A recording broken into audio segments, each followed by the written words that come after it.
हमारे साथ बात करने के लिए इस वक्त किसान नेता राकेश टिकैत जुड़ गए हैं। टिकैत साहब, स्वागत है आपका टाइम्स नाउ नवभारत पर। टैनी साहब ने जिन शब्दों से आपको नवाजा है, सबसे पहले तो आपका रिएक्शन उस पर। देखो है क्या, हालात भाई उनकी भी खराबी हो रही होगी।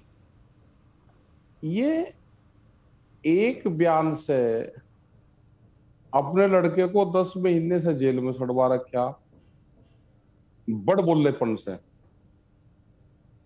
8 लोगों की हत्या का मुकदमा इनके ऊपर है, 120 भी के मुलजिम है। तो जिसका बेटा उन्हीं के ही गृह जनपद में जेल में बंद हो, 50,000 लोगों का धरना प्रदर्शन वहां पर हो रहा हो, पूरे देश में जहां पे भी किसान मुद्दे होते हैं वहां पे इनका नाम जरूर आता है, तो स्वाभाविक सी बात है कि जो आदमी का चेहरा जैसा होता है वो फिर उसी भाषा में बात जरूर करता है।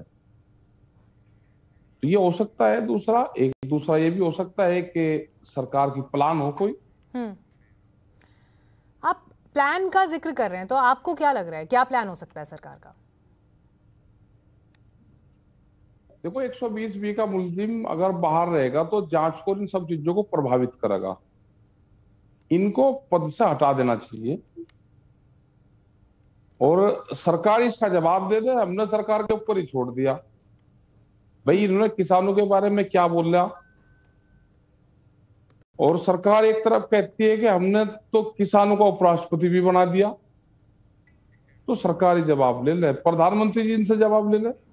ठीक है, लेकिन इस बीच देखिए, दिल्ली के जंतर मंतर पर किसान एक बार फिर इकट्ठे हुए हैं। तो आपको लगता है कि एक साल पहले जिस तरह का आंदोलन खड़ा हुआ था, फिर से उसे करने की जरूरत है? क्योंकि देखा जाए तो सरकार ने अभी तक एमएसपी को लेकर कोई बड़ा फैसला तो नहीं किया है। अभी बड़े आंदोलन की देश में जरूरत है, लेकिन उस जैसा आंदोलन अभी होगा नहीं होगा ये तो नहीं हम कह सकते। लेकिन पूरे देश में लोग जा रहे हैं, पूरे देश के लोग जागरूक हैं।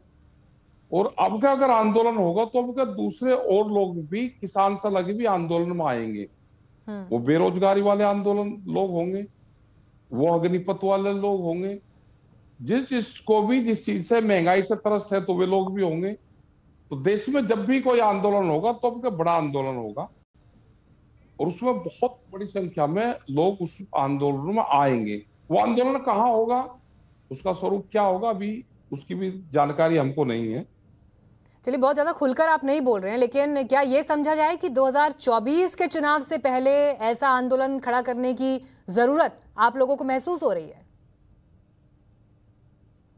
चुनाव और आंदोलन का कोई संबंध नहीं रहता। आंदोलन जो होता है वो समस्याओं पर आधारित होता है। चुनाव एक नेचुरल प्रक्रिया है कि वो 5 साल में आना ही है। कुछ स्टेट में चुनाव तो अगर आप देखोगे तो हर साल कहीं ना कहीं चुनाव आते हैं। भाई 2024 का तो अभी 2 साल है चुनाव के, तो समस्या तो आज है ना। 2024 तक कितनी और बढ़ेगी? अगर समस्या बढ़ेगी तो उससे पहले भी हो सकता है, उसके बाद में भी हो सकता है, लेकिन समस्याएं देश में है। चलिए, आप कह रहे हैं कि चुनाव का और आंदोलन का कोई सीधा कोरिलेशन आपस में नहीं है, लेकिन 2024 पर ही अगर आपकी राय ले ली जाए तो मोदी जी के खिलाफ कौन खड़ा हो पाएगा? राहुल गांधी, ममता बनर्जी, नीतीश कुमार या फिर अरविंद केजरीवाल? हालात ये है कि ज्यादा कैप्टन बन गए, और जब समुद्र के बीच में है, कैप्टन पर लड़ाई हो के कैप्टन मैं बढ़िया या मैं बढ़िया, तो डूबेगा जी आज। कैप्टन की लड़ाई बाद में कर ले, पहले जिसका जो एक्सपीरियंस है उसे नैया को जहाज को बाहर तट पर ले आवे, फिर कैप्टन की लड़ाई लड़ ले। कैप्टन की लड़ाई समुद्र के बीच में है जहां से धरती नहीं दिख रही। ज्यादा कैप्टन हो गए। चलिए, ज्यादा कैप्टन होने का नुकसान विपक्ष को हो सकता है, इस बात का आप जिक्र कर रहे हैं। बहरहाल, बहुत धन्यवाद आपका राकेश टिकैत जी हमारे साथ जुड़ने के लिए।